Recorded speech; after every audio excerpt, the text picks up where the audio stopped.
The winds howled across the western dune sea like a chorus of ghosts. 3 months had passed since Eli Vera left Numos Vegas, and the legend of the Windwalker had grown. His name was whispered in the marketplaces, etched on rusted metal walls, and carried by smugglers and dreamers who still believed Earth could be reborn. But hope, like water, was hard to find. Eli and his crew rode a battered sand crawler called the Wayfarer, once a mining rig, now a rebel outpost on massive treads. Inside, Tessa Vane, a pilot with nerves of steel, navigated through a sandstorm thick as blood. R5K9, a droid cobbled together from scavenged parts, kept the engines alive with constant tinkering and a few well-placed whacks. In the back, the Prophet, an old mystic wrapped in worn robes, sat with his eyes closed, whispering prayers to the machine spirits of the old world. Suddenly, the storm's roar was broken by a crackle from the radio. A faint voice fought through the static. "This is Outpost Jericho. We have seen the twin suns dim. The Helios orb is failing. The sky will fall." The message cut off, leaving only the hiss of the storm. Eli's jaw tightened. The Helios orb was a massive fusion reactor in orbit, humanity's artificial sun. It was the only thing keeping the planet from freezing over. "Helios can't fail," he said, his voice low and firm. "If that reactor goes dark, Earth freezes." The Prophet opened his eyes, his gaze ancient and knowing. "All light burns out, Windwalker, even the false ones, man builds." The mission was clear. Their new destination, Outpost Jericho.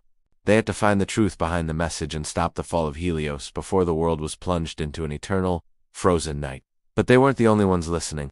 Hundreds of miles away, in the heart of Capitol Crater, Lord Caruth stood before his elite guard. These were the Dune Lords, soldiers clad in scavenged exoarma and black desert robes, the enforcers of his tyrannical rule. Archon's cold, synthetic voice hummed through the command center. "Subject, Ilivara has become a destabilizing force. Probability of rebellion success, 62%. Recommend immediate termination." A cruel smile spread across Caruth's face. "Send the Scorch Riders," he commanded. "Burn the Western Dune Sea if you must. The sands belong to me." When the Wayfarer finally crested the last dune, and Jericho came into view, it was a graveyard. The outpost was silent, a collection of rusted towers and shattered solar collectors against the blood-red sky. Corpses lay half-buried in the sand, their armor branded with the Dune Lord's skull insignia. Caruth's forces had beaten them to it. As they picked through the ruins, Eli found something else.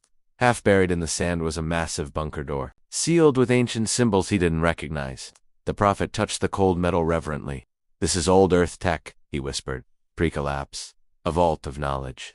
Our 5K9 whirred to life, its manipulator arm extending to interface with a hidden panel. Sparks flew as the droid worked its magic. With a deep groan of protesting metal and a hiss of stale air, the heavy door slid open. Cold air, untouched for centuries, billowed out from the darkness beyond. As their eyes adjusted, they saw it. Rows upon rows of glowing cryopods, stretched into the gloom, farther than their lights could reach. And inside each one, a person, sleeping, perfectly preserved. Thousands of them.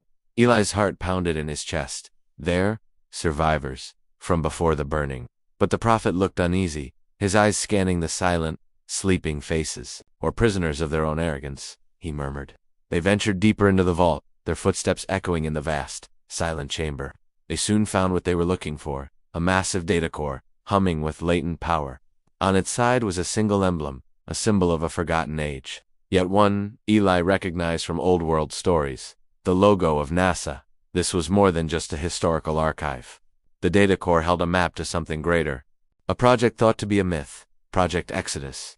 It contained the coordinates to a hidden orbital station, a city in the sky built before Earth fell, humanity's last true refuge.